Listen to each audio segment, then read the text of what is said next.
February the 8th at 7 p.m. Please rise for the invocation given by Councilwoman Sarah Lucido. Remain standing for the Pledge of Allegiance. Dear God, we are grateful for the unusual warm weather this week that has allowed us to get outside and take a break from winter. We are grateful for the chance to reconnect with our friends and neighbors on our streets and in our parks. Please help us to start each day off with an open heart and an open mind so that we can strive to better understand each other and make our city an even better place to live. It is in your name we pray. Amen. I pledge allegiance to the flag of the United States of America and to the republic for which it stands, one nation, under God, indivisible, with liberty and justice for all.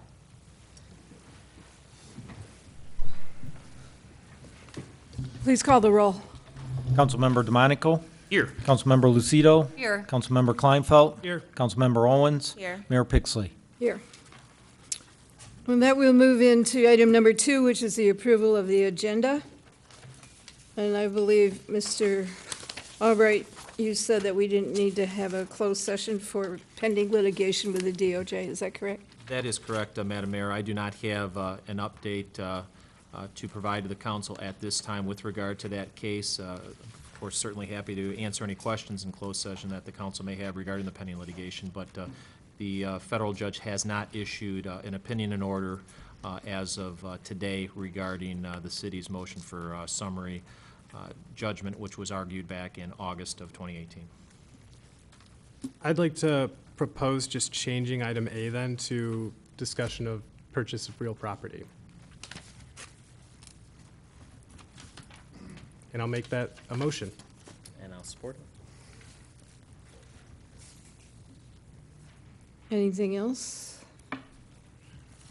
So we have a motion and support. Please call the roll on that. Councilmember Kleinfeld? Yes. Councilmember DeMonico? Yes. Councilmember Lucido? Yes. Councilmember Owens? Yes. Mayor Pixley? Yes.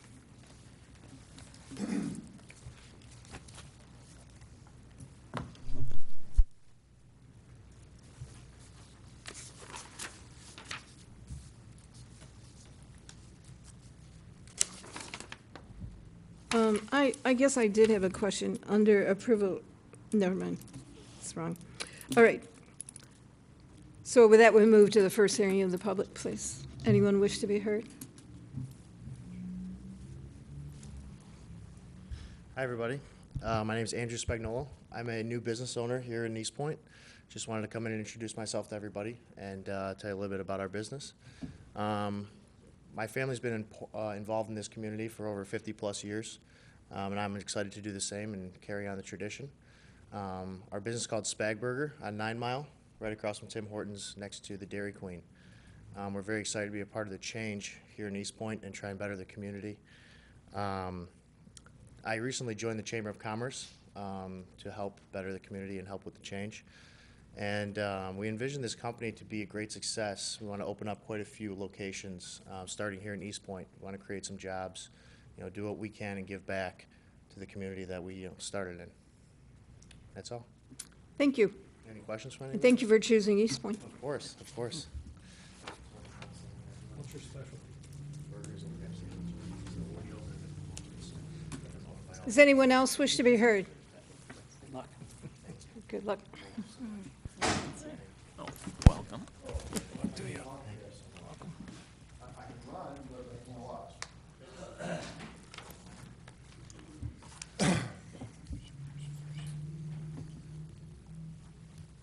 Please go ahead. State your name. Hi, my name is Patrick Bionge, candidate for Congressional 9 District or State Rep 18. I was progressive long before the independent Bernie Sanders, decades before the new progressives you have now. They are extensions of the Green Party. I am the most diverse progressive candidate in the country.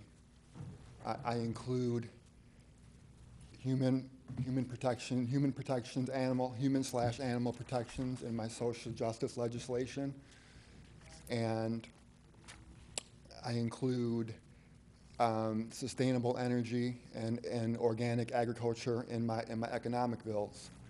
All the bills and legislation that I view and philosophize over, I'll be making all the mathematical corrections on them and actually putting forth the budget. I like graphs, I like math, you know, I don't like, I mean, the graphs and math are really easy. It's just intersecting lines, inverses, linear regression, bell curves, whatever. It's a piece of cake, it's nothing. I like to look under the graph. Who created the graph? Leibniz, Descartes, the father of the coordinate system, the father of mathematics, Newton, Galileo. Those are the guys I'm interested in. So I will put forth this legislation, and of course I'll have intelligent people around me, but as far as economists, they can't compare. I mean, you can take a Harvard, Yale economist, they got nothing over me. So that's what I first want to say. Steconly, is that we're moving into a special time right now. The Green New Deal, as you know, is an extension of the Green Party and Jill Stein's basic platform. So that's nothing new. Now, Democrats can spin that as something new now, and that's great. It's a good movement. It's good legislation, and it doesn't matter who started it or where it came from. Next, I want to say, so what I'm going to do for the city, though, being that I grew up here and stuff, is you'll see me a lot running, because I like to run a lot of miles a day, because the way I look at it is it's my job to outlast everybody. You have 30 seconds. Thank you. If I'm going to represent the millennials, Generation Y and Z, the upcoming people, which I will get everybody a smartphone and internet access in the future, too. I mean, if we're going to have Medicare for all and everything like that, why not have smartphones for everybody? So, I'm going to make sure that I take care of what I need to take care of. And I'm all over it. So I'm going to outlast everybody. That way they consider me hip, and I can move forward as everyone else is getting older. And your time is up tonight. And I'll take them to All right. promised land. Thank you, sir. Anyone else?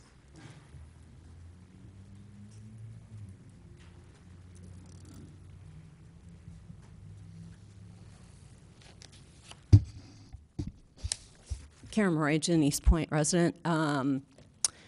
So we're supposed to start a new year furthering the discussion on the petting zoo. I don't see it on the agenda, and that was supposed to happen this month. However, I will continue to stress the importance of why it is so critical to ban the petting zoos in Eastpointe. Of course, they need to be banned in other places, but we're dealing with Eastpointe right now. There are 3 rescue sanctuaries that are roughly an hour drive away, maybe an hour and a half. We can work with the schools to get these kids out to the rescue sanctuaries. That way they can have that educational experience with all of these animals, minus the neglect, and it teaches the kids compassion. All of these animals have been rescued. Their lives have been spared from slaughter. These petting zoos, whether they are the traveling petting zoos or the stationary ones, they deliberately overbreed the animals, okay? We have our humane pet ordinance here in Eastpointe where there is a ban on selling puppies, kitties, bunnies, and ferrets in any pet shop, pet store in Eastpointe.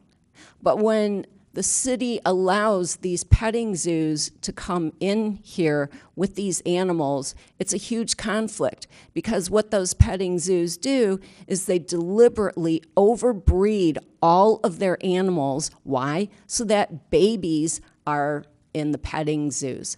They have also no escape from humans. If they're tired of being poked and prodded and being screamed at, because little kids get all excited and they scream You got real 30 loud. seconds. That's terrifying for the animals. So I will speak more about this during the second period, but we really need to do right by these animals and teach these children compassion. And as a community, we need to not condone animal neglect. And that is exactly what goes on in these petting zoos. Thank you. Thank you. Anyone else wish to be heard? Anyone else? All right, the first hearing of the public is closed. We'll move on to approval of the minutes, and the first one is the show cause hearing from December the 4th, 2018. Do we have a motion, please? Sure, Madam Mayor, I'll motion to approve the show cause hearing minutes of December 4th, 2018. Move and support. Please call the roll. Councilmember DeMonico? Yes. Councilmember Owens? Councilmember Kleinfeld? Yes. Mayor Pixley? Yes. Councilmember Lucido? Yes. The second meeting would be the regular meeting of December the 18th. Madam We Mayor, have a motion, please. a motion to approve the regular meeting minutes of December 18th, 2018. Support? Move and support. Any corrections? Please call the roll. Councilmember DeMonico? Yes. Councilmember Owens? Yes. Mayor Pixley? Yes. Councilmember Lucido? Yes. Councilmember Kleinfeld? Yes. The next one would be the closed session, December 18th, related to the purchase or lease of real property. We have a motion for that, please. Sure, Madam Mayor, I'll motion to approve the closed session meeting minutes from December 18th regarding the purchase or lease of real property. Support. Move and support.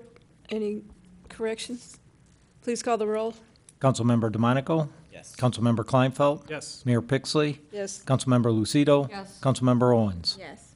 And our last one is the closed session of the collective bargaining strategy. Madam Mayor, I'll motion to approve the closed session meeting minutes from December 18th, 2018 for collective bargaining strategy. Support. Move and support. Please call the roll. Councilmember DeMonico? Yes. Councilmember Kleinfeld? Yes. Councilmember Lucido? Yes. Councilmember Owens? Yes. Mayor Pixley? Yes. We have no scheduled hearings, no unfinished business for today, so we'll move on to reports from administration. Start with our city manager, Mr. Sabota, please. Few updates on some public meetings that will be coming up, and actually they are all coming up tomorrow, Wednesday. At 2 o'clock, Sarisa will be having their meeting in their headquarters in Roseville.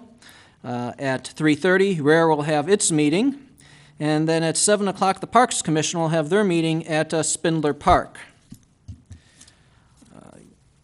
Yesterday, Finance Director Blum and I had a conference call with the Michigan Department of Treasury in regards to the city's requirement to submit a corrective action plan. And the purpose behind the call was to essentially throw some ideas in front of Treasury to see if they would be acceptable. And during our discussion, they, I don't want to say clarified, but they informed both Mr. Blum and I of some news that we didn't quite really understand based on the scope of the letter.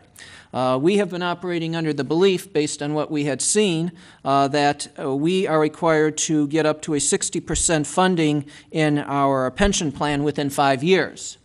And needless to say, that's going to cost quite a bit of money. The Treasury Department has indicated that as long as we get there within 20 years, they would probably accept that plan. Amen. So that takes a little bit of stress off of the balance that is due sooner rather than later. Don't get me wrong, that is a real number, that $30-some million deficit. It does need to be addressed. It is a real number because it's not going to be going down much. It could go up. So it is still an issue that we need to address, but it's not like we need to fund it yesterday. We have until early tomorrow, if you will. So that is a good thing. Treasury did, however, stipulate that we have until, they gave us 2 extra days because of the holiday. We have until Tuesday, the 22nd, to submit our plan by close of business, meaning council will have to adopt something that can be submitted to the board that will be reviewing the plans at our meeting next week. At this point in time, what I believe that we will be proposing, because Treasury is indicating it is probably something that would be considered as a reasonable plan, is number one, the Legacy Commission, which I have further on the agenda, is to sort of get the community involved in trying to come up with a long-term solution. I indicated that that was actually one of their suggestions in a modified format, so they like that idea, but obviously it doesn't say when we're going to be depositing the money and how soon it will get to where it needs to go. So our second plan, and we're hoping that tomorrow's not conference call, but meeting with MERS is going to be productive, is to indicate that we will attempt to renegotiate our current payment structure with MERS. Now, since we've got this 60% within 20 years and a potential to renegotiate our payment plan with MERS, it does put the stress off of coming up with some sort of a reasonable plan that we could submit to Treasury that they could potentially approve. Once again, I stress that we still have a $30-some million deficit that does need to be addressed one way or another, and hopefully within a reasonable period of time. But the pressure and stress that everyone was under in terms of having some sort of a plan up to Treasury by essentially January 20th has been relieved slightly. We're confident and hopeful that with the recent action that we've taken by investing more money with MERS, that we may be able to convince them that a more reasonable payment plan is going to be beneficial to both the city and to the pension system. So that's the good news that I'd like to report, and since we do have a rather lengthy agenda, I will conclude my comments at this point in time unless someone has some questions. Quick question about that then. That changed considerably what we had in that action plan then, right? If it was 20 years instead of 5, because we had some quite large payments then in the next 5 years. Right. Technically, we are still under contract with MERS to meet that payment plan that's in the schedule. Okay. But Mr. Blum and I are meeting with MERS tomorrow, and we believe that we will be able to agree to come to some sort of a more reasonable payment plan, which will allow us to get to that 60% within 20 years. Does MERS ever provide interest? Based on the returns in the stock market, but remember, we do have, I think it's a 5-year smoothing in terms of the investments. So yes, even though we had about a 5% downturn next year, although I will note that last time I looked, MERS was somewhat heavily invested in FANG, so we may be down a little bit lower than the traditional market. But over the 5 years, I think we're still on the upside. Because we have no control of how MERS invests our funds, and they can invest internationally as well as U.S., whereas if we did it, we couldn't invest in an international market, right? Actually, the state law limits the types of investments for pension plans, whether they be state-operated or local. It's the same law. The governing body makes the determination as to what level of investment and the various options are made. So it's their investment policy. We do have the ability to contact members of the MERS board if we believe that some of their investment decisions are not wise or we'd like to see something a little bit different. They have member representatives. I know they don't stay on the board very long, though. They have, obviously, municipal representatives. So, and by member, I mean employee representatives. They have retiree representatives. So there's a good cross-section on the board. Well, your call should be interesting. Well, it's not a call. I believe they're coming here, correct?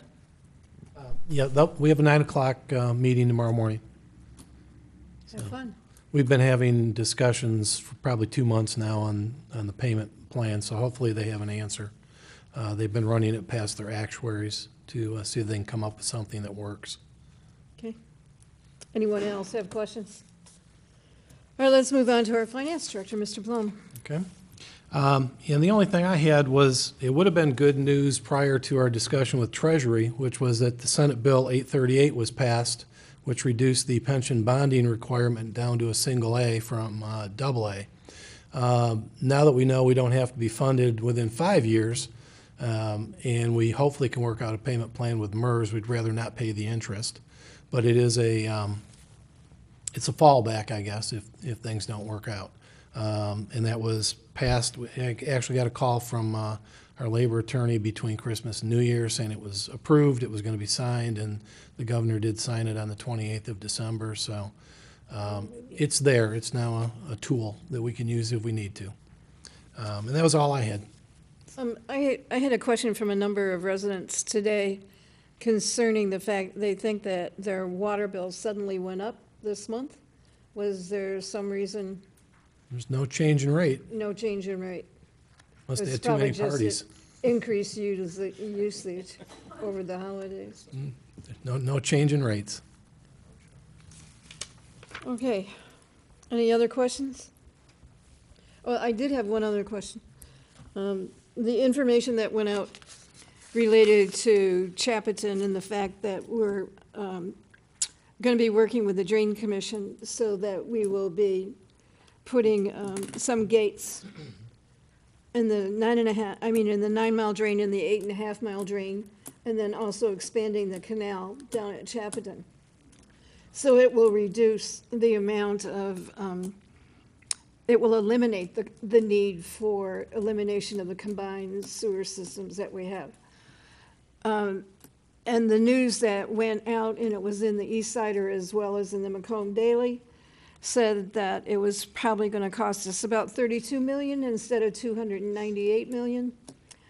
So one of the papers suggested that each of the residents would have to pay an additional $75. That would be their share. And I didn't think that bonds had already gone out, that we hadn't signed on for bonds at any level as of yet with the Drain Commission. So I don't know where they're getting this $75. Do you have any idea? Unless they're taking the 32 million divided by the population.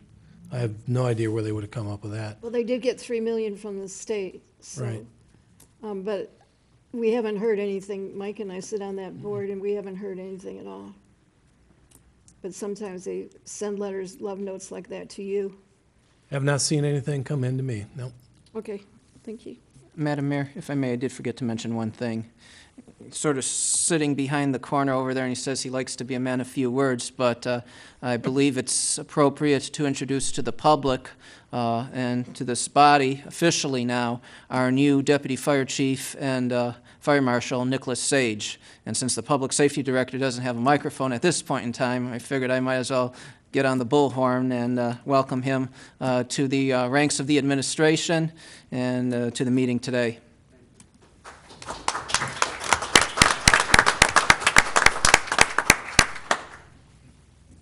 Any other questions for Mr. Blum? Let's move on to our city attorney. Thank you, Madam Mayor, members of council. A couple of things this evening. The first is a request for show cause hearings. City administration is requesting the scheduling of 13 different addresses for show cause hearings. I've included those addresses in an email that went out back on January 6th.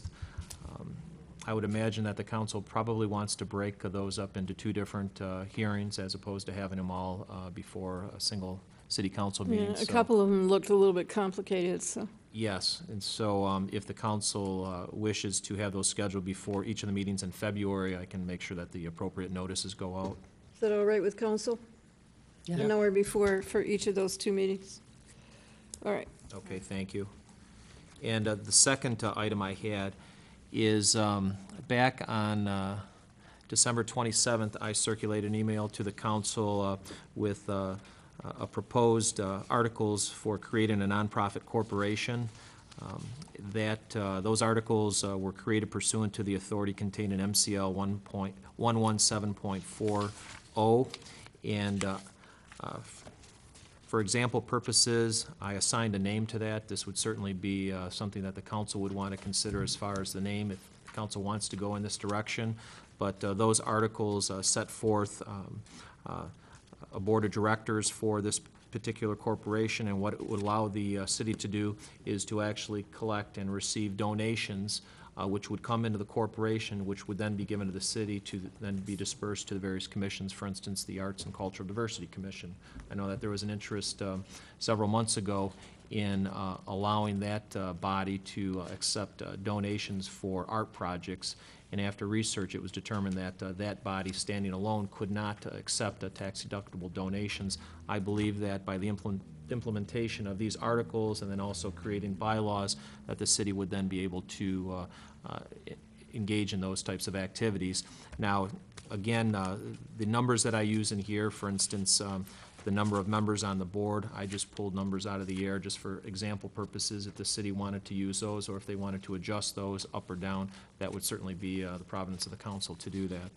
I also, as far as stakeholders, I also have 5 different areas where stakeholders would be representatives. And again, the city could expand that, those areas or condense them. It's up to the council in how. Can you, like, there've been a number of residents that would like to see a canine dog and so forth, so can we utilize it for those kinds of things? I think Instead of a GoFundMe?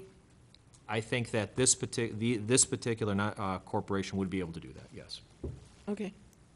If this is a direction that council wants to proceed in, I can also draft proposed bylaws and a resolution for consideration at a later meeting. I have not contacted the Attorney General's office yet regarding the city's interest in doing this. I wanted to get guidance from the council this evening before I made any calls to the Attorney General's office. Did you just want our input before the next meeting? I'll take input, yeah, any time. If the council wants additional time to think about it or have discussion this evening. What do you have to speak to the AG's office about? I want to make sure that they don't have to approve anything prior to the council passing anything. Okay. Well, I'd like to put on the next agenda just this, not necessarily draft bylaws before then. So if council agrees, I would say go ahead, talk to the AG and see. I'll contact them this week. Do we want this on for next Tuesday's agenda or the first meeting in February? Well, I still have some questions about this, because we've designated funds out of our budget for both beautification and for the Arts Council. So does that mean in the future you're not going to use budgeted funds for either of those two commissions? No, I don't think that affects that at all. This is solely for For monies that are coming from, donations? donations that are coming from outside the city. I think there was an interest in third parties donating to the Arts and Cultural Diversity Commission after it was created, and these individuals wanted to do so, but there wasn't a mechanism in order to allow them to do that and also be able to make a tax-deductible contribution. And for grants? Or do grants go through the city?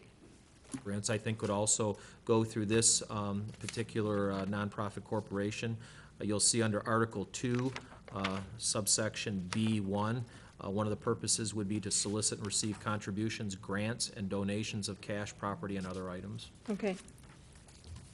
Do you need a tax ID or nonprofit ID for each commission, or would that be No. as a whole? Okay. It wouldn't be for the commission, that would have a separate name to it. Is the council comfortable with not only the name of this nonprofit corporation, but also the terms that I've assigned to the board of directors and how those directors are selected?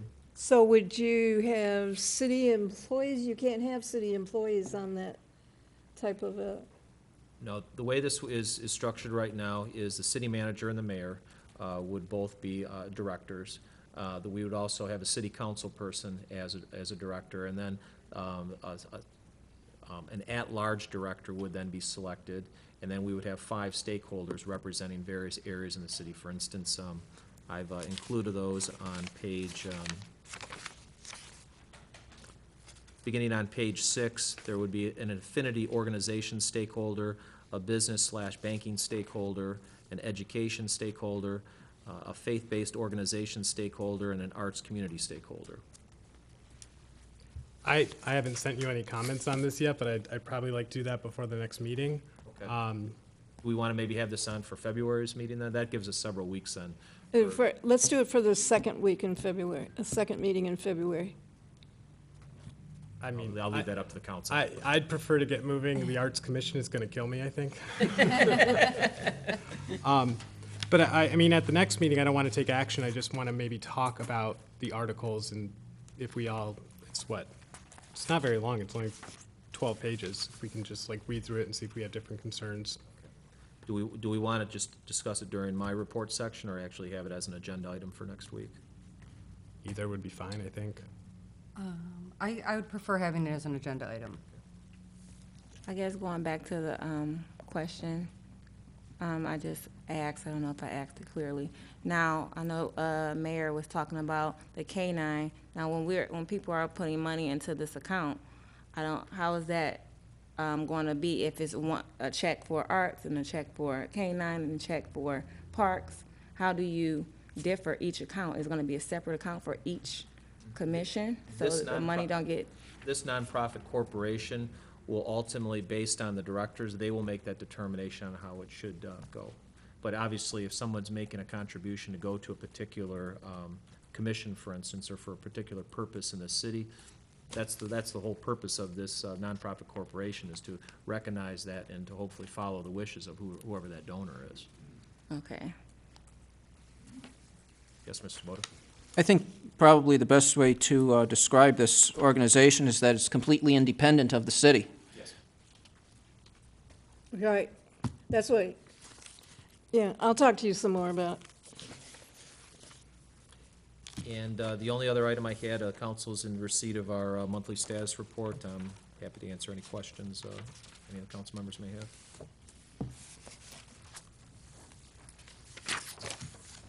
I don't have anything else. All right, let's move on to new business, and the first item is the adoption of a resolution related to the master plan for 2018-2040. Madam Mayor, we do have a representative, Laura Haw from McKenna, who is in the audience today, should council have any questions. I would note that should council choose to approve the master plan this evening, we have noticed there are a few, we'll call them typographical corrections that need to be made so that the actual resolution indicates that the master plan is adopted with such typographical corrections as may be noted by administration.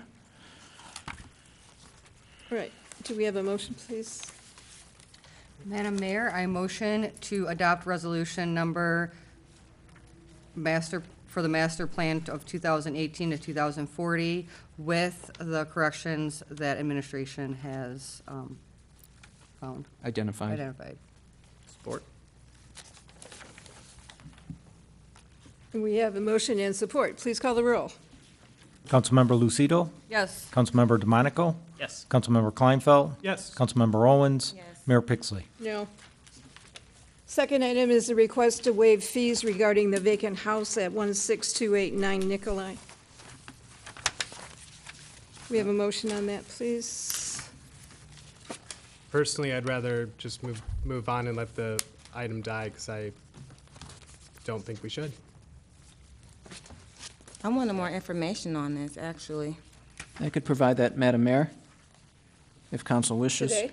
Now, yes. All right, please. We have an ordinance in the city that indicates that a property owner or occupant should place their garbage collection out by 7 a.m. on collection day or not before 4 o'clock p.m. the previous day to ensure that the barrel is ready when the truck drives by, and that the barrel needs to be removed from the curb by 7 p.m. on collection day and stored somewhere behind the residence or in a garage.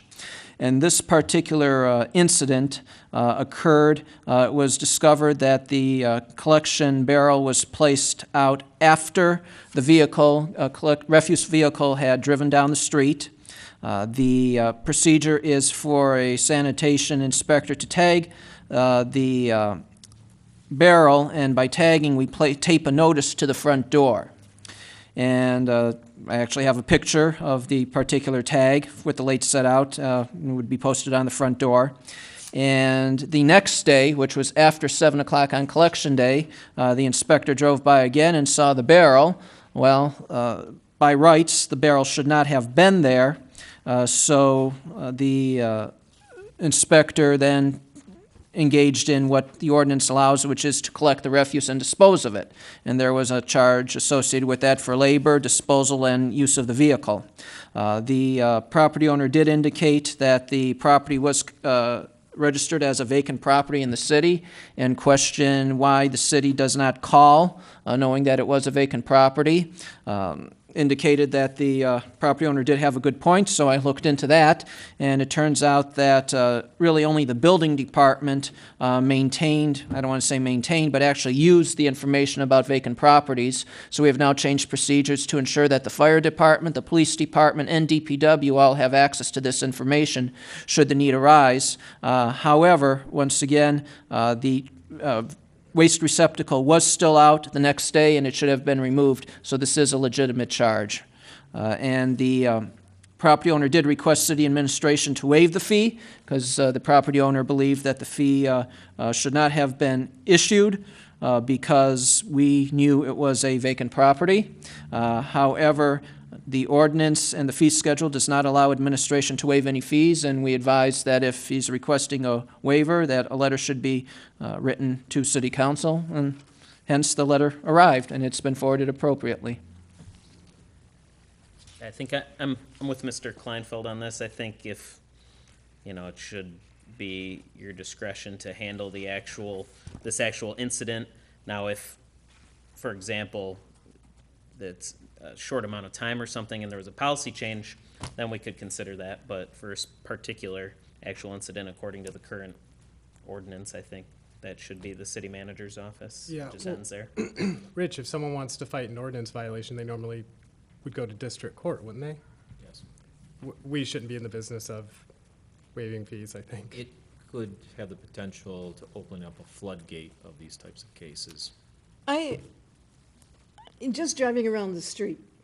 So in my area, garbage gets picked up on Monday, and garbage was picked up on Monday. The holiday was on Tuesday.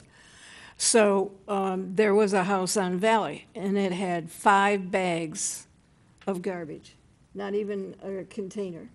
5 bags of garbage, and it was on Thursday morning. So I stopped the building official that was going through the area, and I said, can you just call DPW, because I had just seen it, and can you call DPW? Oh, Miss Pixley, don't worry about that, because they go through the day after, and they will tag it and put a thing on the door like they did with this particular one. And I said, well, garbage pickup was on Monday, today's Thursday, and it's still sitting there, so obviously nobody is doing that. But you and I both know, everybody on this council knows that you can go down any of our streets and you can see everything there. And I believe our ordinance allows until the day after at a certain time for people to get their garbage containers back.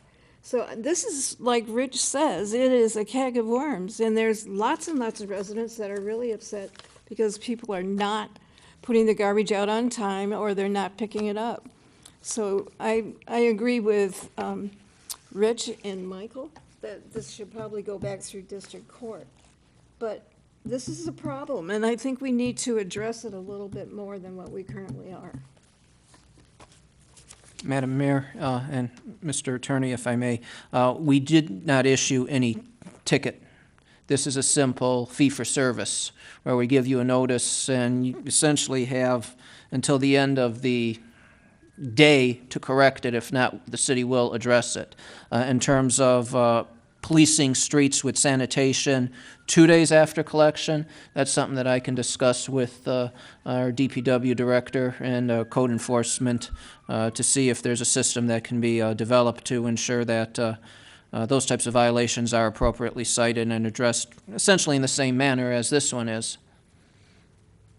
Because this fee seems really steep if so many people are doing it, and he's the only one that got the ticket. Well, he's not the only one. This happens on a regular basis. He just happens to be the only one that requested that it be relieved.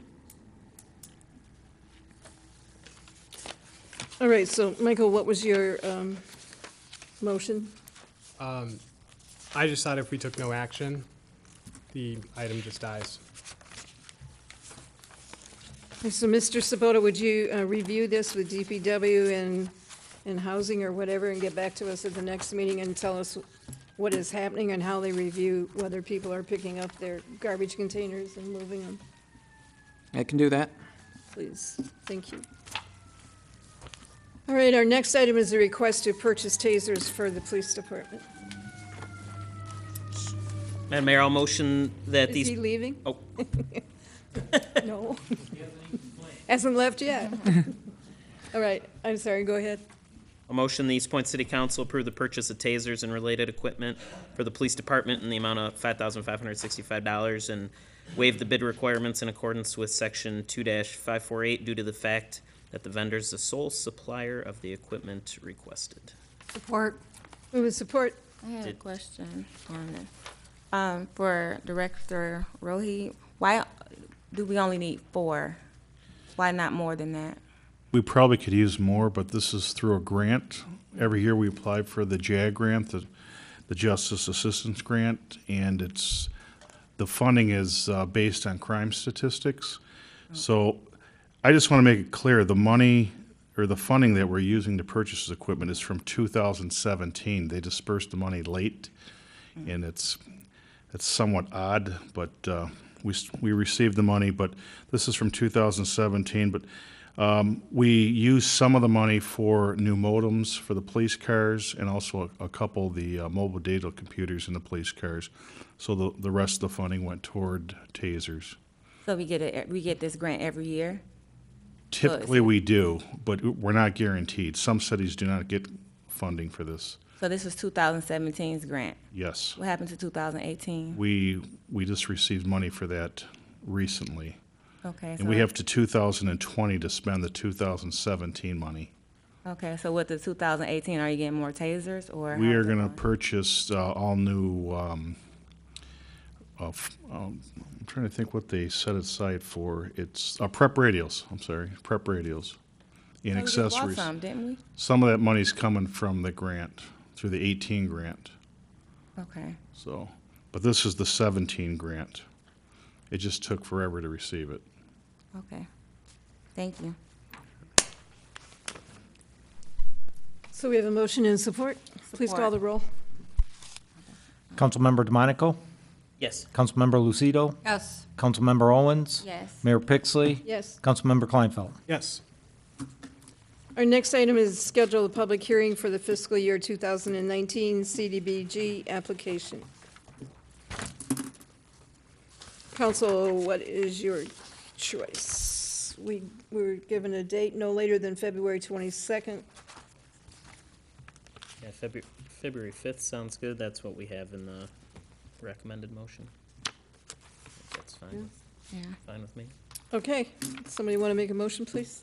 Sure, Madam Mayor, I'll motion to schedule a public hearing on the City of Eastpointe's fiscal year 2019 Community Development Block Grant application in the amount of $136,746 for Tuesday, February 5th, 2019 at 7 p.m. in the City Hall Council Chambers for the purpose of receiving public comment. Support. Move with support. Any further discussion? Please call the roll. Councilmember DeMonico, Yes. Councilmember Kleinfeld, Yes. Mayor Pixley, Yes. Councilmember Lucido, Yes. Councilmember Owens. Yes. Item E is the adoption of the resolution to create a legacy commission for the city of Eastpointe. Mr. Sabota, did you want to speak to this? Madam Mayor, I sort of hinted at this when I made my presentation at the end of, or during the meeting, last meeting in December. It is a suggestion of the state that a committee be formed to help identify various potential solutions. I think I may have expanded the concept a little bit in order to do two things. Number one, we not only have a legacy problem with pension, but we also have one with OPEB that isn't on the radar now, but it soon will be. And when you deal with one, you're probably going to have to deal with the other because it's affecting the same group. So I figured, well, let's get a commission to work at both. However, each one has its own separate issue. So have the full commission, but divide it into two different subcommittees, essentially. So one will concentrate on pension, one will concentrate on OPEB, and then the two will come together and submit a formal report and recommendation to the City Council. It's also important that specific deadlines are given so that you just don't have a committee just to meet. You have to let them know what you want them to do and tell them when you want it. So we have said that basically by June the 4th, final report and recommendation should be presented to City Council for consideration. The proposed commission is to be comprised of representatives of labor and management and taxpayers. And because whatever solution is proposed and could potentially ultimately be adopted by the city council will most likely be paid by the taxpayers, I am strongly recommending that whoever is representing the various interest groups identified either be a resident of the city of Eastpointe, primarily a property owner resident, or a resident who actually rents in the city of Eastpointe. So in one way, shape, or form, that person is paying property taxes. Why the appropriation of $50,000? I didn't quite get there yet, but I will get there now. Obviously, there's going to need to be some sort of research that's going to be done to come up with a reasonable recommendation. You may have to get an actuary to run some numbers in some scenarios, or maybe an accountant could do it.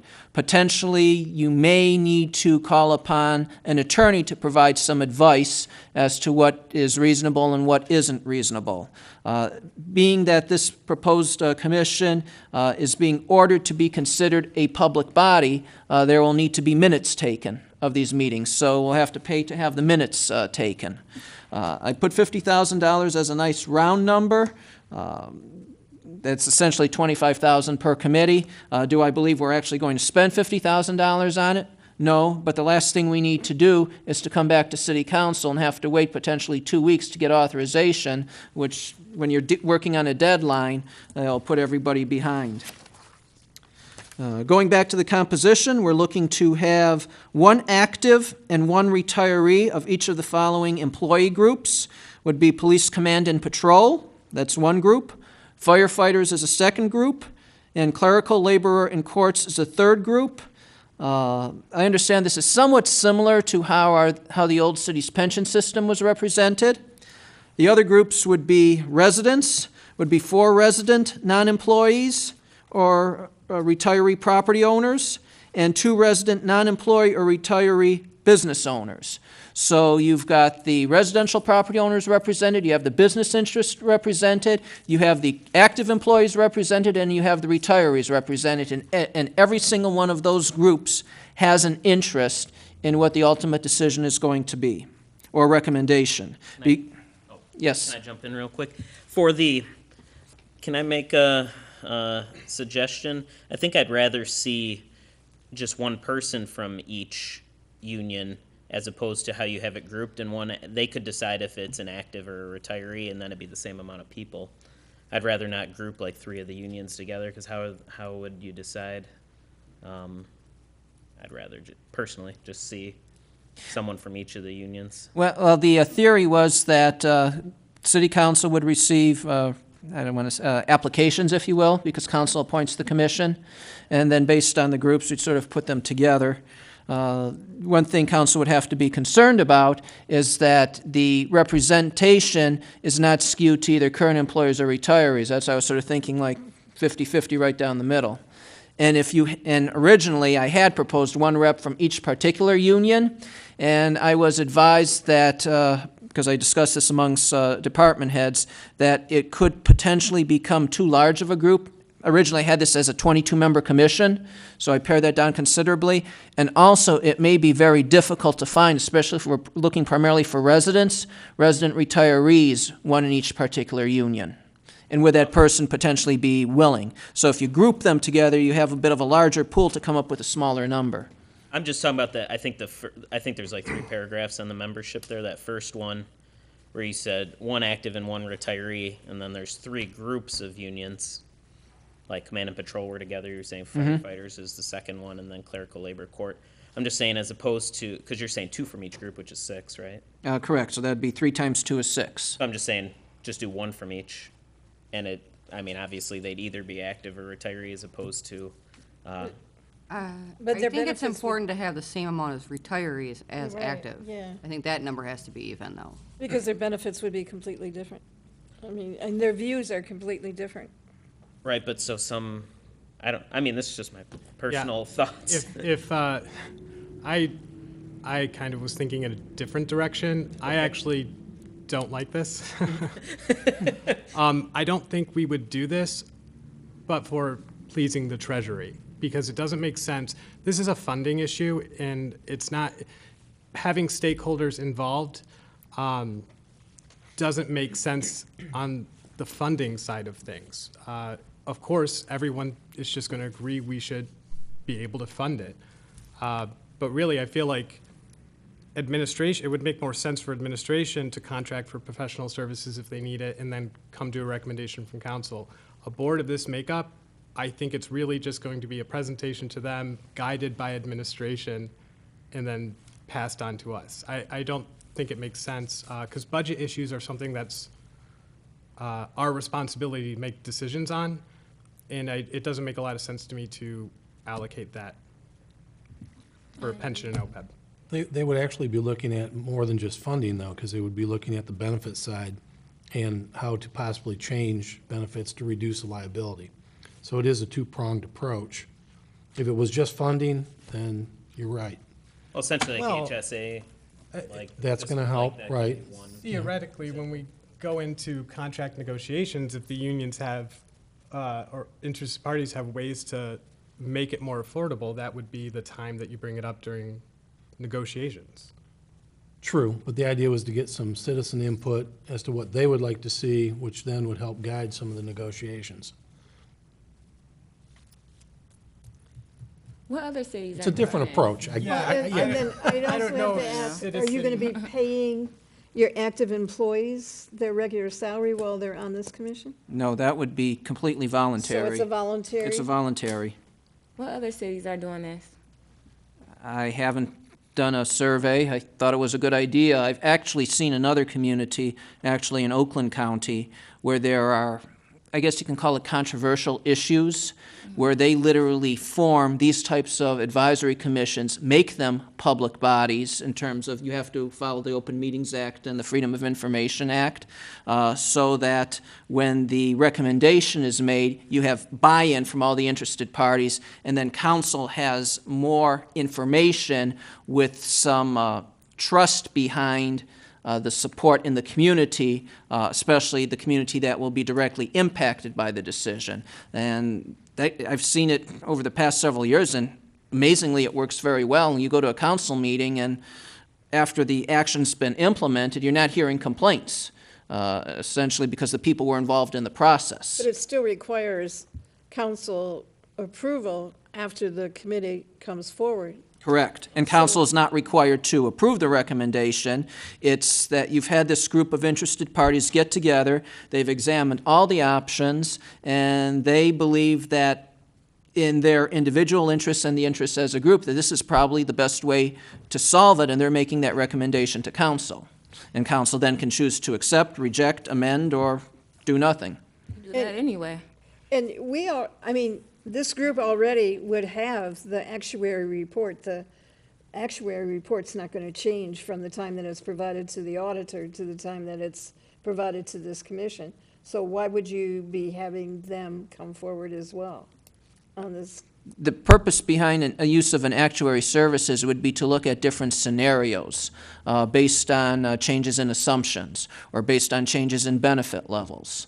That's something that I don't think we really have the capabilities or time to do here in the administration. We can't change the assumptions at all because MERS is the one that sets those. We can change assumptions based on the benefit levels. Well, we're saying future CBAs, if there's Correct. different pension and OPEB. Right, we have to think outside Options. of the box. Right now, our box is, here's what we have to do and here's what we have to fund. Right. But things can change, and there are various ways to change items, and the idea is to have a good discussion amongst employees, retirees, and taxpayers as to what may be in the best interest of all the interested parties.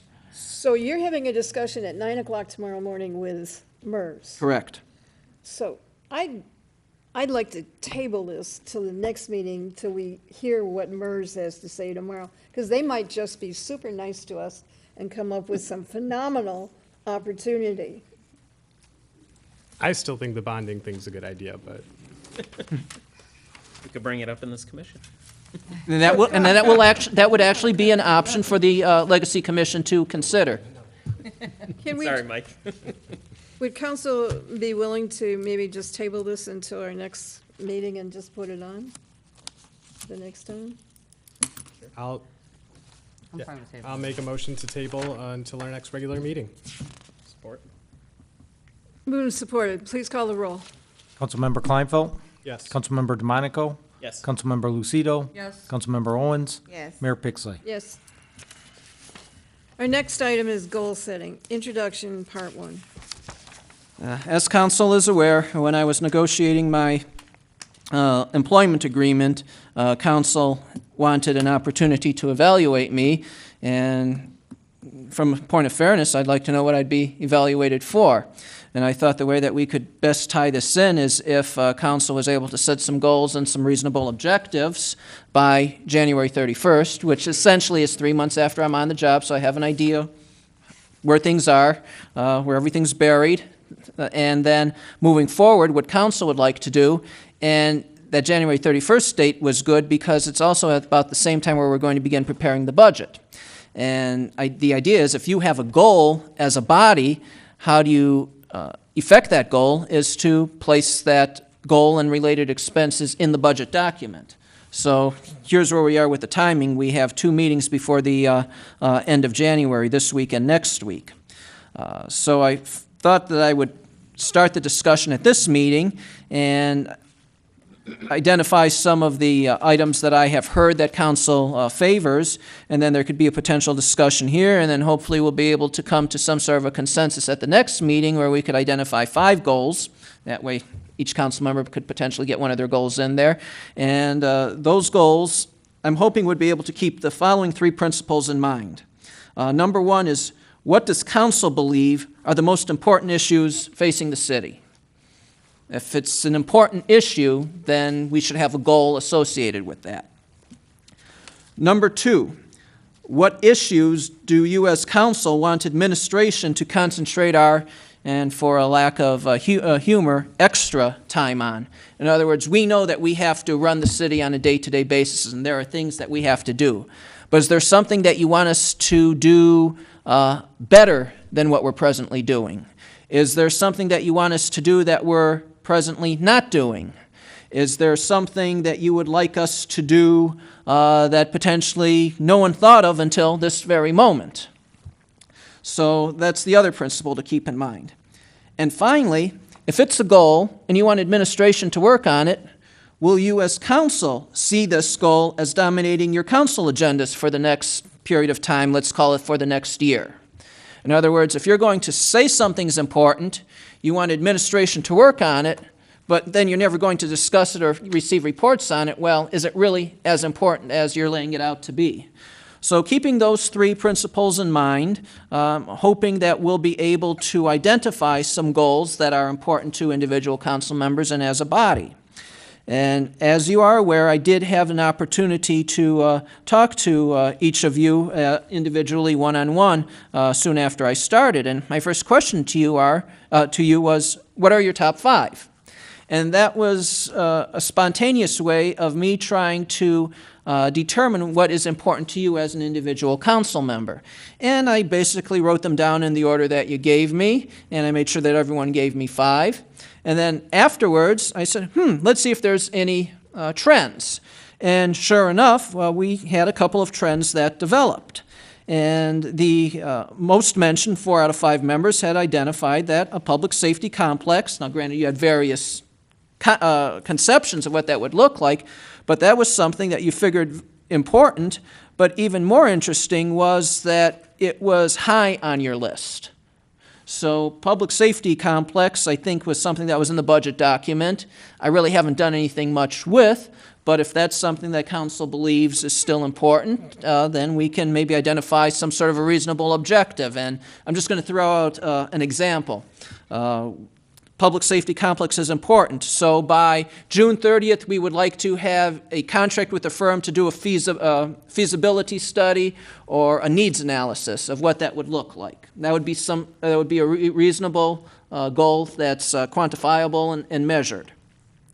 Another potential option that was suggested was to have more family-oriented events, especially in parks. That was identified by a couple of council members. But what does that really mean? You know, that's a good general concept. Other items that were discussed that was mentioned by at least one member in various ways were financial survival, pension and OPEB, which I think are one and the same, because you can't survive financially until you address pension and OPEB. Development of succession plan, improving employee morale, so you have some personnel-related human resources issues. And then infrastructure was also something, and in a way that can be tied in with the financial survival of the city, because if you have infrastructure needs and you have to figure out a way to pay for it, but if you don't have money now to meet the pension and OPEB, then how are you going to meet infrastructure needs? So those are really all in a group. And then other items that were identified were improving public communication, code enforcement responses, having a more viable downtown nightlife, quality housing, more time to review council packets, restoration of the Office of Economic Development, an IT plan that improves efficiency, more residential involvement, reducing speed limits, evaluating current joint ventures, charter revision, and resolving the DOJ litigation. So these were all other ideas that were discussed. And one other thought that I had was it was a way of potentially starting a discussion and having some topics on the table without having a possibility of you pick one council member to name theirs and then the next one says, oh, I agree with that. And then the next, I think I agree with that also. And essentially get away from the groupthink idea.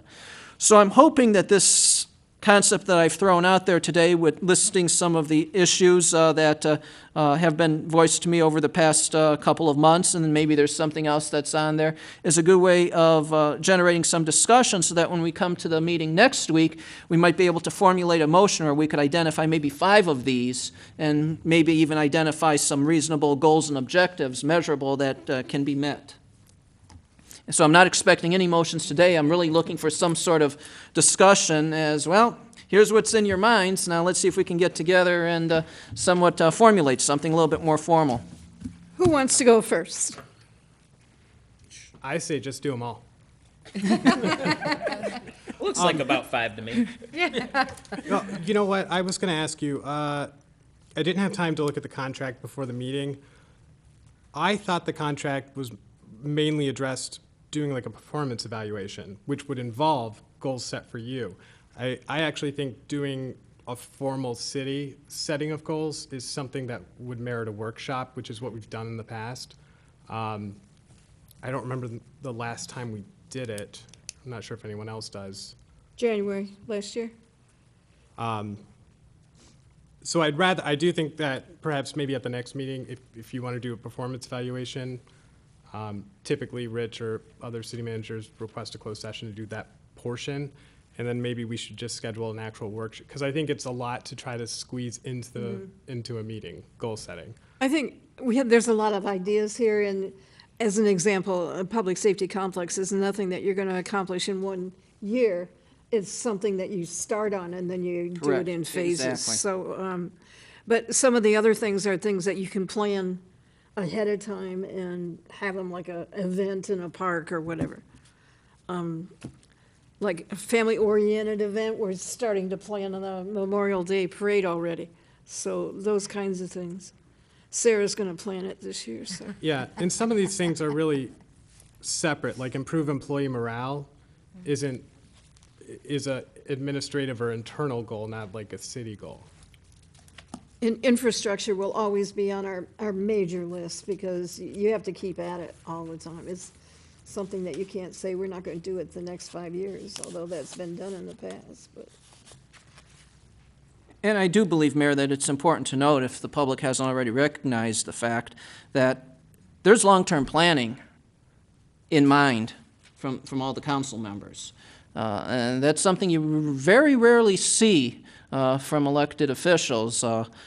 I'm very impressed and happy that there's that long-term planning and concern that's out there, and I think the public should be impressed as well. well, and there's some things, the chief can probably tell me, but I don't think that we can change. There's a thing on here to reduce speed limits, and most of our speed limits are currently set, with the exception of school zones. I think that's the only one that we don't have to follow per state law as, Well, if I could, Mayor, and I'll give you an example of an objective that could be met. We could conduct traffic counts and speed studies on certain streets, pick 5 streets. So, yes, it is something that we could potentially look at, but obviously you can't go below 25. But a reasonable objective would be by September to have traffic and speed counts done on 3 major streets in the city of Eastpointe. So there is a way of identifying something that could be done along those lines. And that would be good, and I can see our chief just sitting over there just jumping up for joy because he can't wait to do that. No, it's a long process. I did that in my other community. It just as Mr. Sabota stated, you have to conduct a speed study, but it is a long process, but it can be done, depending on the road.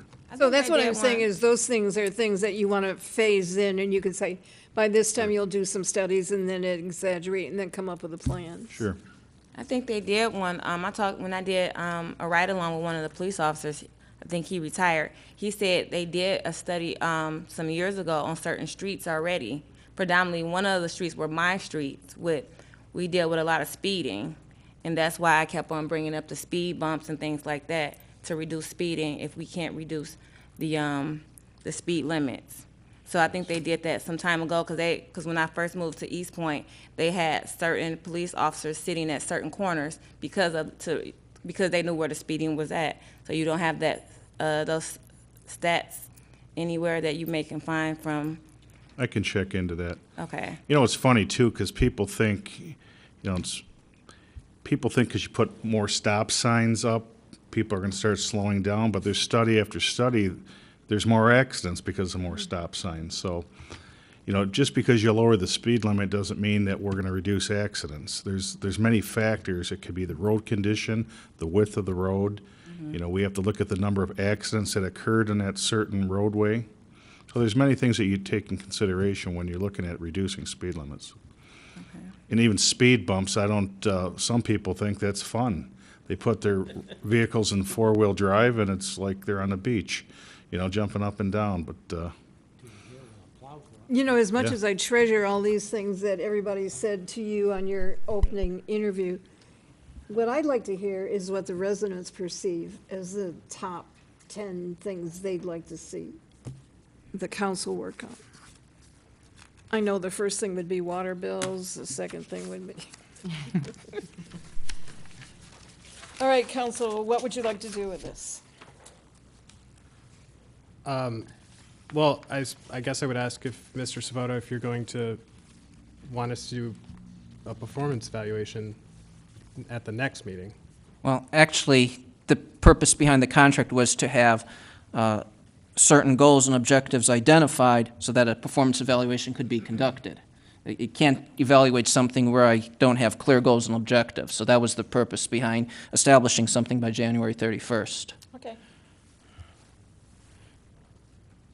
So I need to have something. We're going to focus on all of them and make you do all of them in the next 6 months. I think we can set goals, because, things, like I said, improve employee morale or something like that, that's not a city goal. I think we can do goals that are a part of a, administrative review that aren't focused on, because I just think that, I think we had 2 workshops last time we did it, or we did the ride around, and I just don't want to try to get that done by January 31st. And I didn't understand the contract to mean we would do those workshops by the 31st, just that we would review and give you goals, so you had direction. So we could probably do that perhaps if we add it to next week's agenda and each of us look at these and come up with maybe the top 5. This is what he's already done here, but maybe some of these aren't things that we would evaluate a city manager on. But in a sense, you are, because if you're saying, for example, public safety complex, Well, we have to come up with something. If I don't meet that, then I'm not meeting the city goal, I'm not meeting council's goals. Correct, but I have a question, I'm sorry, Suzanne. when we talk about more viable downtown nightlife, that's maybe something that you can't necessarily do. No, but maybe there's an objective that we could identify that I will be able to meet. In other words, this is where we want to go, but you have to take a step to get there. So what's that first step? Like, for instance, go ahead, I'm sorry, go ahead. Okay, You want to talk first. so maybe if we all just, like, try to come up with 2 objectives at our next meeting, and then, because right now, our top 5 are all here. We all have our top 5 right Right. here, so the list wouldn't change. So we call, like, maybe narrow it down just to our top 2 and bring those to what we want to see Mr. Sabota start working on in the next 6 months. That sounds reasonable. Sounds good to me. At the next meeting? That's fine. Is that all right with you? Yeah, Michael? sure. I mean, because I feel like some of them, are not ones like improving employee morale. I would hope that he would be trying to do that on a regular basis without us actually pointing that out as a specific desire of us wanting to move forward. You know, residential involvement. I mean, there's certain things I think we can kind of eliminate out of here that he doesn't necessarily need to focus on, or it's kind of a given that he should automatically be focusing on, like financial survival. So should we, maybe both things you're talking about, maybe have 2 somewhat more vague? I think we can all limit it to Topics 2, for just next like week. more bigger projects that we want him to start focusing on. And then, but still have our little powwow? Right, because I As a feel like separate if we meeting. do, when we do his review, things like the employee morale thing are gonna be discussed regardless if it's on the list. I mean, I think that's something he knows that is important, you know, part of his job naturally, so. Right. You're wondering if there's going to be a performance review on, at the meeting, aren't you? Because I'm not clear on that myself. Oh, No, I don't anticipate a performance review. It's, according to the contract, I think it's 6 months. Right, so essentially I was here 3 months, I have a feeling for the city. Now you're going to set some goals that I can start working on, so over the next 3 months, when it comes down to performance evaluation, you'll see what my observations were. I see what your goals are, and then you've set some reasonable objectives, and how close did I come to meeting those goals? Did I meet them? Did I exceed them? Did I fall extremely short? Yeah, I think we get it. And we'll have to review our city manager's review to include the goals that we've set for him. So then these top 2 should be pretty specific. They have to be very specific. And then should we still do a separate goal-setting meeting, as Right. Mr. Kleinfeld suggested, or? Mr. Kleinfeld's going to love to do that evaluation. All right. If there's nothing on that, let's move to payroll and bills. Madam Mayor, I will move to approve payment of the bills in the amount of $6,533,189.08. support. Moved and supported, please call the roll. Councilmember Kleinfeld? Yes. Councilmember Lucido? Yes. Councilmember Owens? Yes. Mayor Pixley? Yes. Councilmember DeMonico? Yes. I did have one question related to the bills. There's 2 items in here that relate to snow plowing, and we really haven't had very much snow. Is that the contract for the snow plowing that we pay so much every month? If you could give me a specific, I could, Well, like American Dreams Snow and Ice Management was residential and commercial cleanups. that's just doing tax reversion or residential cleanup themselves. It's not actually Okay. doing snow removal.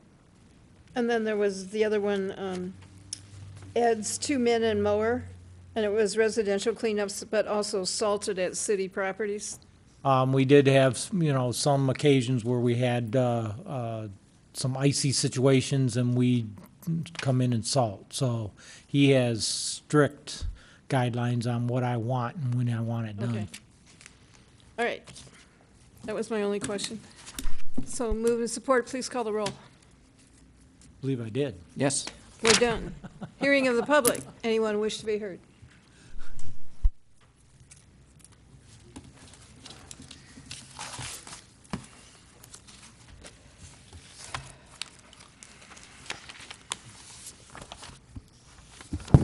everybody. My name is Patrick Bianch again. I want to take off from where I left off. Let's talk about capitalism. If you really want, if everyone here likes capitalism, you know, they want to be competitive. That's part of the GOP ideology. Then why not give everybody a chance to compete with you? I mean, there's some people think, or many people think, that their success and their money is a function of their genetics or their genetic predisposition. I tend to argue and say no, it isn't. Give the poor people money and the opportunity to go to the Ivy League schools, and then let them challenge you for your job. That's what we need to do. Next is immigration. You want to talk about immigration? You know what's going to make this country great again? Stop being lazy. When I was in law enforcement, the only time I never used use of force. Never had to use a taser, a gun, or anything. I was strapped. But I would just, if someone was fleeing, if it wasn't a felony in progress, I don't care if they had a rap sheet or not. If they had no weapon or nothing, I'd run them down like the Terminator. 6 miles right on them. An 18-year-old kid's going to burn out in a mile. He'll be on the ground. I'll stick my knee in his back, cuff him, over. So you want to talk about police brutality and all that? That's all ridiculous. There is no police brutality if you're in shape and you're conditioned and you're trained. Now the other thing is if you're in those points, if you're like that, fine. But then we need cops, and I'm glad there's a police officer here, cops that are not type A personality. If you're type A personality and you're into the job for the thrill of the chase and not the thrill of the community, what do you think's going to happen? You're going to mess up and shoot someone. And then you're going to be upset and say, well, why is the country down on us? Because you're not in shape, you're lazy, and you're not trained. Okay, now what else do you want to talk about? Thank you very much. Thank you, sir. Anyone else wish to be heard?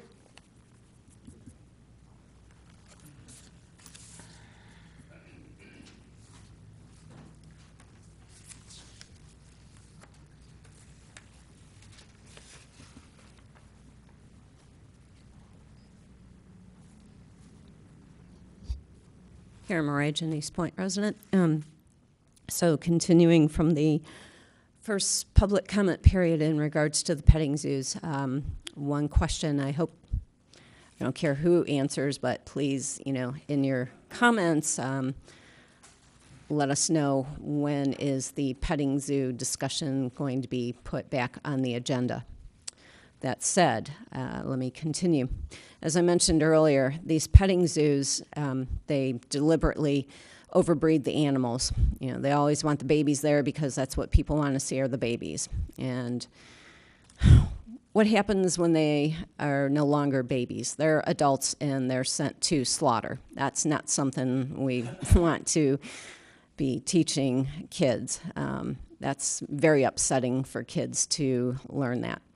The other thing is when these animals are transported, none of you, I promise, would want to trade places with these animals when they're being hauled all over the state from petting zoo to petting zoo.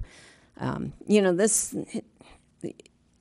know there's discussion that there's only 2 petting zoos here in Eastpointe, but let's remember, these animals are being trucked all over Michigan to all these different petting zoos, and they're forced to endure these hour-long drives, if not longer. And those trailers do not have air conditioning. They're hot. They're smelly.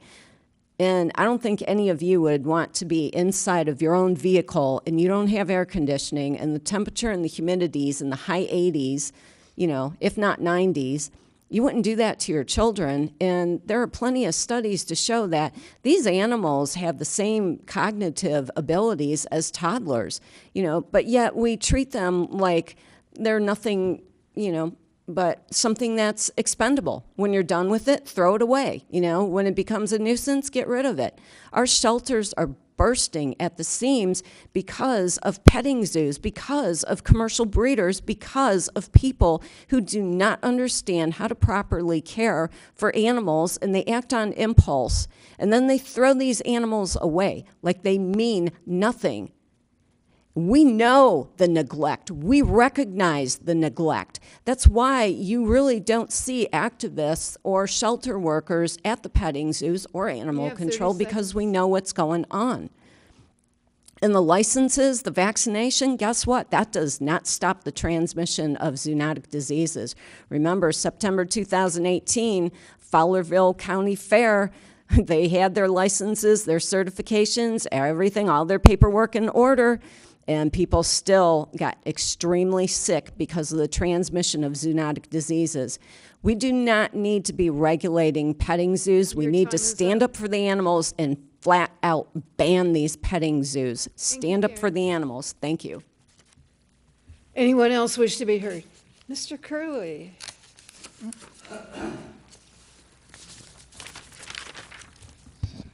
Good evening, Harvey Curley. After your great discussion about goal setting, I was reluctant to come up here, but this is important to me too. But that's great. I'm so proud of you guys to having that as a goal now to set up these the goals and objectives that you're going to have for our city. We have a beautiful city, and there are things that I would hope that the residents of our city can see. And one of those things that I would like to have the city see are the portraits of our past mayors. And I know that they're stored someplace when we tore down the old city hall, but behind me on this wall would be a perfect place to have that.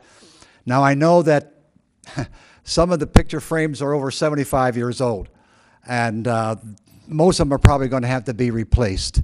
But that's part of our heritage. We have an incredible city. But, you know, I wonder how many people know the 5 names that we've had in our city. 5 of them. How many know? The city council, I'm not even going to have you raise your hand, but 5 names that we've had. So it would be great if we had that. You know, set yourself a goal and maybe say by July 4th, we can get those frames repaired and get the pictures up on the wall. There are some pictures you're going to have to take, a portrait of the present mayor and maybe the past 2 mayors. I don't know if they've had portraits taken of them now, but wouldn't it be nice if somebody come in here and they said, who was the mayor in 1941? Well, they can walk up here and see. Who was the mayor in 1988? You can go up there and see. Well, so that's, you know, that's important to me, and I think I would like to have that be important to every person in the city of Eastpointe, because without our heritage, we have nothing. And one extra note, and I'll speak to this in another council meeting, that our halfway schoolhouse, I don't know how many people have been at our halfway schoolhouse. That's one of the few things that we have left in our city when we were halfway. So we have a lot of heritage here, and I would hope that one of the goals would be to have a committee, a select committee, and get people to know our city better than what they do now. So think about that. Get the pictures up there. Set yourself a goal for July 4th. That should probably be enough time. If you get it done sooner, fine. But that would look beautiful on that wall, wouldn't it? Thank you. Thank you. Anyone else wish to be heard? Anyone else? Seeing none, the second hearing of the public is closed. We'll move to mayor and council reports. Start with Mr. Kleinfeld. Thank you, Madam Mayor. Well, I'll respond to that. I do think perhaps we should look into it. I think it's odd. Most places do have their line of mayors. I was just in Roseville's City Hall recently. Congratulations to our new deputy fire chief. January 14th is the Arts Commission meeting at 7 p.m. at the Patriot Building in Spindler. And I wanted to respond to some of the comments made at the first hearing of the public. We really love it when you come and speak, and we certainly encourage that. But I'd like to remind people that your comments should be directed at City Council regarding city business. If you are running for an election or something like that, the podium here is not the place to do any campaigning. It's not appropriate for when we're trying to conduct business. So I just wanted to remind individuals when they come to speak to keep that in mind. And that's all. Thank you. Mrs. Lucido. Well, first, I'd like to thank everyone that came out on Saturday to walk the parks with the Parks Commission. We had some residents show up, another council member show up, so it was nice. We had the opportunity just to hit the three largest parks in the city at this time. We did notice a lot of things and improvements that need to be done, and a lot of great ideas came up for the future, so that was really nice. And just so everyone knows, our parks meeting is tomorrow at 7 p.m. at Spindler Park in the Patriot Building. If the public wants to come out and give us your ideas, we definitely would appreciate it. And that is all I have for this evening. Ms. Monique? Thank you, Madam Mayor. I'm glad everybody came out tonight, and congratulations to our new fireman. I met him before, so it's just good to see we are doing more internal hiring than outside, so I'm glad about that. Friday, January the 11th, Love Life Church is having a game night from 5 to 9 p.m. So, you know, it's free to the public. We can have fun. You know, it gives the community something to do. Also, there's a lot of events coming up in January. Dakota High School is having an MLK Day, actually on Martin Luther King at Dakota High School. So they're having a dinner at 5 p.m. So tickets are $40. I have more information if anyone wants to go. The PACE meeting is January 22nd at the old schoolhouse. It's a potluck event, so it starts at 11. So hopefully everybody can see what kind of goals PACE is having for this year and beyond. Also, if you guys go to Macomb, the government website, they are having, for the first time, they are having a Black Excellence Award, and it will be in Mount Clement. So it's the first one. I'm very excited about that. Macomb County is trying to get more diverse, so they're trying to, you know, do steps in doing that. And hopefully one day that Eastpointe can do an MLK celebration. We talk about heritage in the city of Eastpointe, but, you know, we want to bring in everybody's heritage and background in doing that. So hopefully we can celebrate Martin Luther King's birthday is January 21st. So let's remember his goals and his dreams and what the things that he wanted this country to go forward to doing. And I think we're moving to the right direction in the city with some of those things. And that's all I have. Mr. DeMonica? Thanks, Madam Mayor. Congrats on the promotion, Deputy Fire Chief Nick Sage. Great to see, again, like you said, Ms. Owens, promotion within the department. And then also hope everyone had a great Christmas, Happy New Year, all that. Welcome to 2019. I was going to mention the Family Fun Night. Everyone come out again Friday, 5 to 9 at Love Life. And then actually next door, and it sounded like they're going to do it every month, the Oddfellows have an open mic night right now. And it sounds like they'll do it second Tuesdays of every month, according to Facebook at least. So check them out on there. And then on the 16th will be the next 8K meeting at 7. And I agree with Mr. Curley. We should spice it up a little in here. It is a little boring in the council chambers here. We got some big open walls, some mayoral portraits, you know, maybe of mayors from 1988 or whatnot, would be fine. And happy birthday to my mother. It's her birthday today. And then happy at least a 90th anniversary of our charter yesterday for Eastpointe, at least the vote on the charter. So Eastpointe's essentially 90 years old as of yesterday. And I think that's about all I had. Thanks, Madam Mayor. All right, so the event on January 11th from 5 to 9, I think it's going to be a really good event. It's coalition event, and it's being sponsored by, or the main committee is Rob Baker and Geneva and Dunya. So I think it should be fun. And they've got a bunch of games and different things. And let me see, what were you going to do? I guess, yeah, I'm bringing my PS4 and a TV. You're apparently. playing a game. Fortnite. Fortnite. I'll have to play it once, I guess, before. All right, and January 21st, as you mentioned, is Martin Luther King's birthday. And this city has done an exceptional job for the last, 5 years? We've gone to the MLK breakfast at the pastors support, and it's a breakfast. We don't usually go to the other one, but I think last year we had, what, 19 representatives from Eastpointe. We had more representatives from Eastpointe than any other city in Macomb County. And there's a lot of people that take note of that. Judge Viviano from the Supreme Court always says to me, I can't believe how many people from Eastpointe always come up. And the speech last year from a former Supreme Court justice was really exceptional. It was really, it's a good opportunity. On January 14th is the school board meeting here, and they will be swearing in the newest people. And January is the month that we acknowledge the school board. And trying to plan a joint meeting with them, but I will be going and giving the resolution that we all signed. So I would encourage you all, if you get an opportunity, if you would also come to that. Schoolhouse. We've really worked really hard. It takes a lot to preserve the schoolhouse. But last week was a week of celebration, and we had some colonial reenactors come for one event. And then on Saturday night, they had the 21st Michigan Infantry, and you can see the videos on TV where they actually were doing the Virginia Reel and so forth. So that's a really good event. So we'll be setting up some work meetings coming up, because this year we have to paint the schoolhouse, and that always takes a huge amount of money and a lot of labor. So we're going to start planning on that coming up. The Memorial Day Parade is in May, as you all know.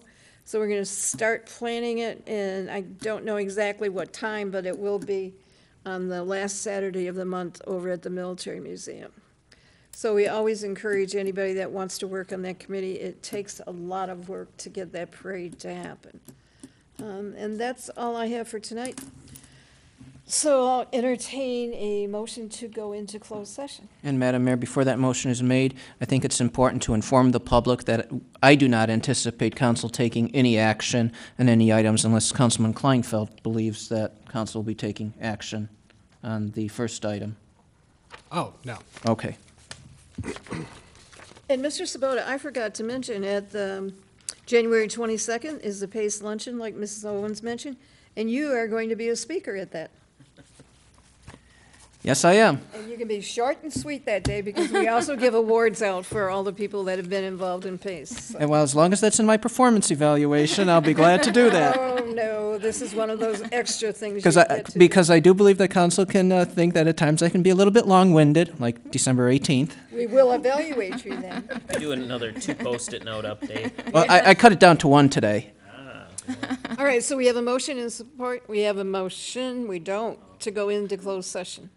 I will make a motion to go into closed session for the purchase of real property and collective bargaining. Support.